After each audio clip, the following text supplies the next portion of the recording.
Sixth one logic gate की बात करेंगे अब हम, that is XOR gate. Exclusive or, क्या बोलते हैं इसको? This gate is also called exclusive or, वहीं से ये टर्म यूज किया गया XOR, exclusive or, XOR. Symbol की बात अगर हम करें किस तरह से इसे रिप्रेजेंट किया जाता है, दिस इज अ सिंबल, इस तरह से लिखा जाता है। मान लीजिए दो इनपुट वेरिएबल मैंने अज्यूम किए ए एंड बी, और इनका आउटपुट है Y, that is XOR operation. अब अगर हम इसके लिए यहां से ट्रुथ टेबल को इंप्लीमेंट करें,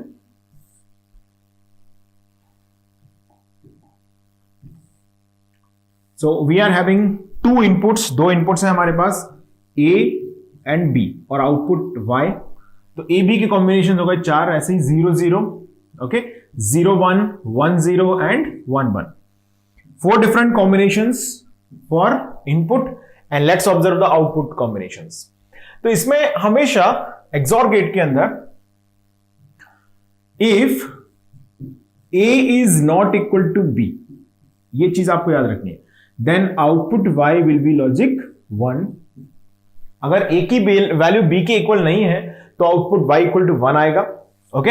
अगर A is equal to B है, यानी कि हम बोले if A is equal to B, then Y equal to आएगा 0। If A is equal to B, then Y is equal to कितना आएगा? 0। यह बात हमको याद रखनी है। इसी के बेस पर हम ट्रुथ टेबल को क्या कर सकते हैं? इंप्लीमेंट कर सकते हैं, यानी कि 0 0 0 0, यानी कि क्या आएगा? ए इक्वल टू बी हो गया तो 0, 0 1 A is not equal to B तो 1 आ गया, 1 0 A is not equal to B तो 1 आ गया, 1 1 ए इक्वल टू बी तो 0 आ गया, ओके। तो ये आ गया हमारे पास truth table of XOR gate. चलिए अब आगे बढ़ते हैं। ट्रुथ टेबल हमने लिख लिया है, अब हम लिख रहे हैं इसका लॉजिकल एक्सप्रेशन। लॉजिकल एक्सप्रेशन किस तरह से लिखा जाएगा? देखिए, कोई भी हम इसमें यूज कर सकते हैं, क्योंकि दो टर्म है 1 के लॉजिक के और दो टर्म है लॉजिक 0 के, तो आप एसओपी लिखें या पीयूएस, दोनों में कोई फर्क नहीं है। तो इसका एसओपी ज्यादा पॉपुलर है। y इज इक्वल टू हम लिखते हैं, SOP is more popular for exam, okay. तो आंसर आएगा y इक्वल टू, यहां पर 1 है, 0 1 यानी कि a bar b plus A B bar, और इसे हम लिखेंगे y is equal to a XOR b। y equal to क्या लिखेंगे इसको? a XOR b। अगर मान लीजिए आपने इसका पीओएस फॉर्म लिखा होता, देन y इक्वल टू क्या आता है? यहां पर 0 0 कंसिडर करते, 0 0, इस पर 0 है, यानी कि a प्लस बी इंटू 1 1, यानी कि a bar plus b bar. तो ये यहां पर ऑब्टेन होगा। क्लियर है इतना? अगर हम पॉपुलरिटी की बात करें तो ये सबसे पॉपुलर नोटेशन है इसका। दूसरा इसका पॉपुलर नोटेशन है ये वाला,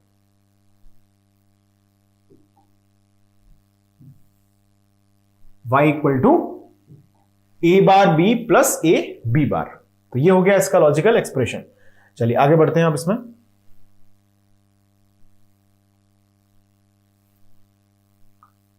ओके, चलिए नेक्स्ट अगर हमें लिखना है इसमें,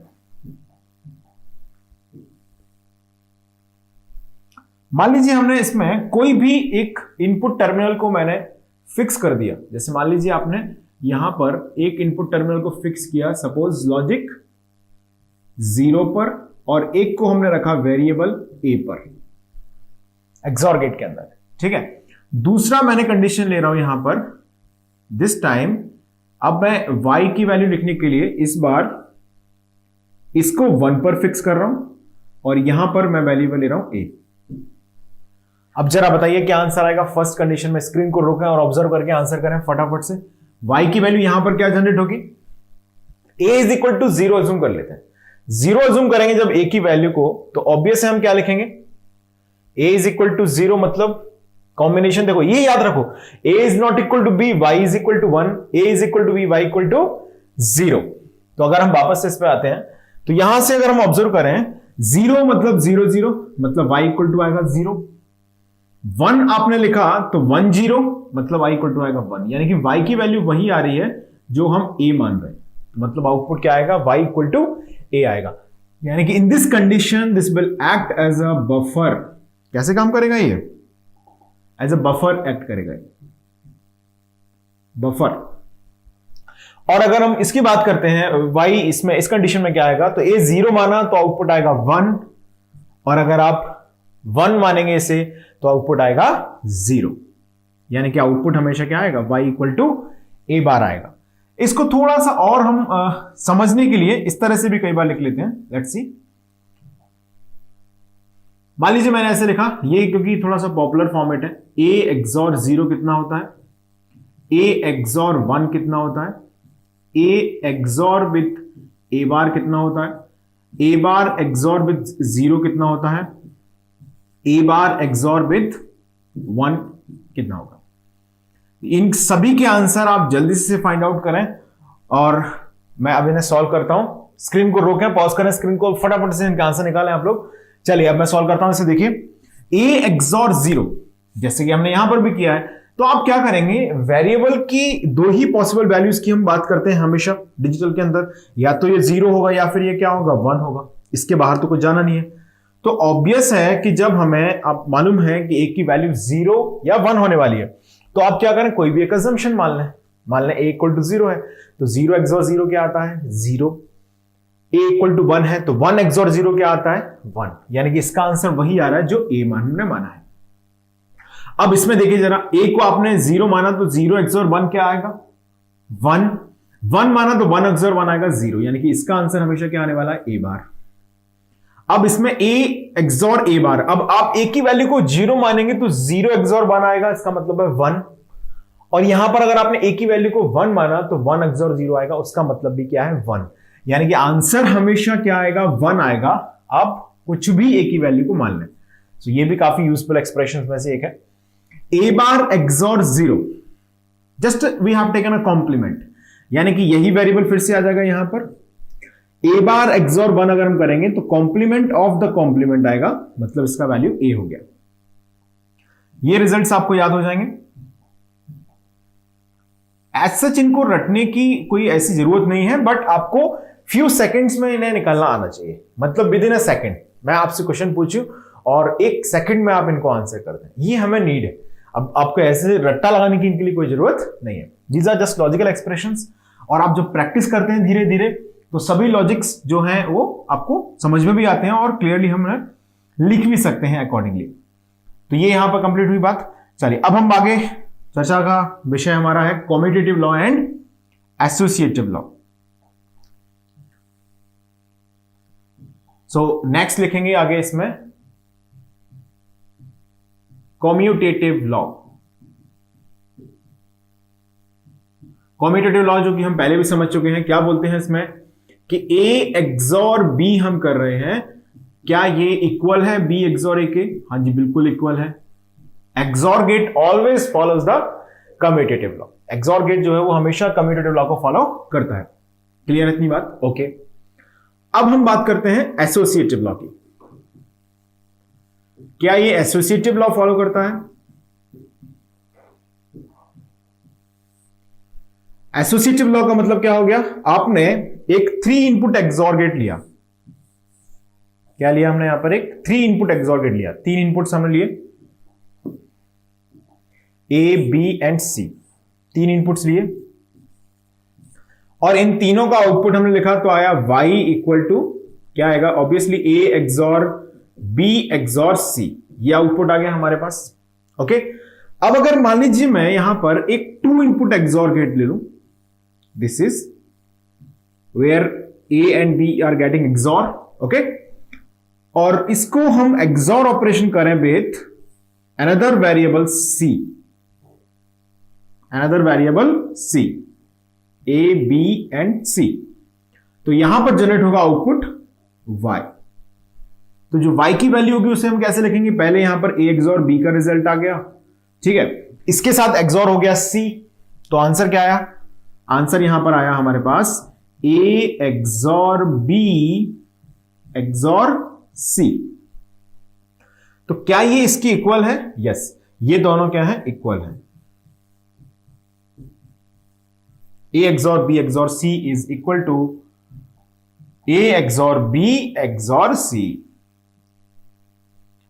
कई बार हमें एसोसिएटिव लॉ में कंफ्यूजन होता है कि एसोसिएटिव लॉ का मतलब क्या है। मतलब यह है कि जब हम यहां पर वन लेवल सर्किट को टू लेवल सर्किट से इंप्लीमेंट कर रहे हैं, that is what exactly mean by associative law.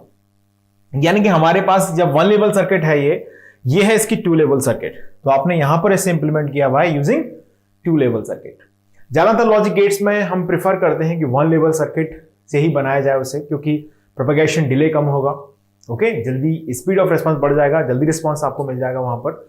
लेकिन एक्सॉर गेट में इसमें कुछ ज्यादा ही नंबर ऑफ ट्रांजिस्टर्स की जरूरत होती है, तो हम 3 इनपुट एक्सॉर गेट को जनरली एक्सॉर गेट में प्रेफर नहीं करते। हम किसको प्रेफर करते हैं?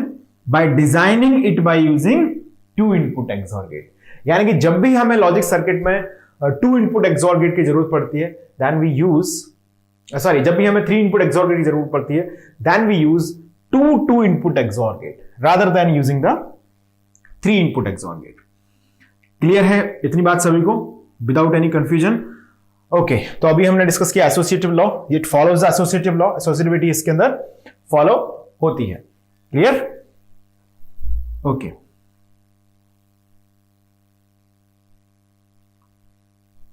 अब जैसे मान लीजिए इसी को थोड़ा सा मैं और जनरल फॉर्म में लिखना चाहूं, तो आप जैसे भी इसको लिखा हमने A XOR B XOR C equal to A XOR B XOR C, तो बिल्कुल ये फॉर्मेट हमारा क्या है? कंप्लीट है। अब जैसे मैं इसे डिजाइन कर रहा हूं, हमने एक्सप्रेशन क्या लिखा है? एक्सप्रेशन हमने लिखा है y इक्वल टू, आगे बढ़ते हैं, y इक्वल टू हमने क्या लिखा है यहां पर? A एक्सॉर B, यानी कि इसका मतलब हमने लिखा y equal to A XOR B, मतलब हमने लिखा A bar B plus A B bar. अगर मैं इसके इलेक्ट्रॉनिक सर्किट को बनाना चाहूं तो किस तरह से बनेगा, समझ लेते हैं जरा। Now we are trying the electronic circuit of this XOR gate. तो बेसिकली हम लोग यहां पर अभी ट्रांजिस्टर से इसको नहीं बना रहे हैं, I am just simply implementing it by using the not and और गेट, इनका यूज करके, और आप उनको आप ट्रांजिस्टर से रिप्लेस कर देंगे तो आपका एक्सॉर गेट बनके तैयार हो जाएगा। तो सबसे पहले हमने देखा A बार रिक्वायर्ड है हमको, so we are writing simply here that is variable A passing through the complement, that becomes A bar. Okay, and we are considering one variable B which is applied over the AND gate. Variable B को हमने apply किया on the AND gate, और यहां से हमने एक NOT gate और consider किया, और along with it we have taken, यानी यहां से जो हमने नॉट गेट लिया है उसको और बी का जो इनपुट है उन दोनों को एसोसिएट किया ओवर अनदर एंड गेट। यानी कि बेसिकली हम क्या कर रहे हैं यहां पर, देखो यहां पर हम बना रहे हैं ए बार बी, और यहां पर हम क्या बना रहे हैं? ए बी बार, और इन दोनों को हमने भेज दिया किस पर? और गेट पर। इन दोनों को हमने भेज दिया कहां पर? और गेट पर। तो आउटपुट आ गया आपका y। Okay, A bar B plus A B bar यहां पर जनरेट हो गया। तो अगर मैं सिंपल अभी जो मेरे को दिख रहा है सर्किट रिप्रेजेंटेशन, उसके बेस पर अगर मैं इसे इंप्लीमेंट करना चाहूंगा, देन ऑब्वियसली एक ट्रांजिस्टर में नॉट गेट बन जाएगा, एक नॉट गेट इस ट्रांजिस्टर में बनेगा, है ना। और यहां पर हमें कितने ट्रांजिस्टर जरूरत होंगे at that point? How many transistors we have required for this implementation? अभी मैं इस सर्किट की बात कर रहा हूं। सोचो जरा, इसके लिए हमने 3 ट्रांजिस्टर यूज किए, 3 ट्रांजिस्टर इसके लिए यूज किए, 3 ट्रांजिस्टर इसके लिए यूज किए। कितना हो गया? 3 3 3 9 10 11 ट्रांजिस्टर्स लग गए हमको अभी तक। क्या ये वैलिड फॉर्मेट है इसको लिखने के लिए? We have required 11 transistors. थोड़ा सा सोचेंगे, अभी बाद में मैं कंक्लूड करूंगा आपके लिए कि हमें 11 ट्रांजिस्टर से इसको इंप्लीमेंट करना तो सही नहीं है, तो ऑब्वियसली हमें कुछ इसमें दिमाग लगाना होगा। बेसिकली हम इसे इंप्लीमेंट करते हैं with the help of NAND gate, तो उस समय हमको कम ट्रांजिस्टर्स लगते हैं, क्योंकि नैंड गेट को बनाने के लिए 2 ट्रांजिस्टर्स बहुत है। ओके, चलिए, तो अभी मैं इसमें आगे डिस्कशन करूंगा तब आपको क्लियरिटी आएगी कि कितने नंबर ऑफ ट्रांजिस्टर से हमें एक्चुअली एक्सोर गेट को इंप्लीमेंट कर लेना चाहिए। क्लियर है? अभी तो जो दिख रहा है उसमें तो 11 ट्रांजिस्टर्स लग गए। देखो लॉजिकली ये सर्किट सही है, इसमें कोई कमी नहीं है, आप बनाएंगे इसको दैट्स अ करेक्ट वन। लेकिन हमें जब भी सर्किट बनानी होती है तो we have to consider as minimum as possible components क्या होना चाहिए, कम से कम हमें इसमें यूटिलाइज करनी है। ये कंडीशन है अप्लाई करने की। चलिए, तो ये बात हमें यहां तक समझ में आ गई है। अब कुछ क्वेश्चंस के बारे में बातें कर लेते हैं। Let's see